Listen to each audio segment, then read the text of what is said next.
জাম ছানা ঘইষা খাবা নাকি? হ্যাঁ? এইটা কি দিয়ে? মেশিন দিয়ে? হ্যাঁ, হ্যাঁ, কুড়ি কুড়ি হবো কিন্তু মেশিন দিয়ে। আর মেশিনেই তো কাটতে লাগবে। নিয়ে আসো। মেশিন দিয়ে কাসন্দ দিয়া। চাটনি গাছের আম।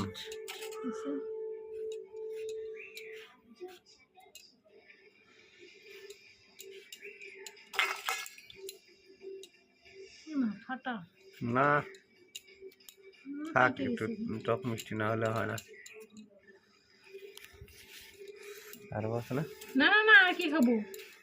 সবাই স্নান করছে, খাবে নাকি? আর খাওয়া যাবে না।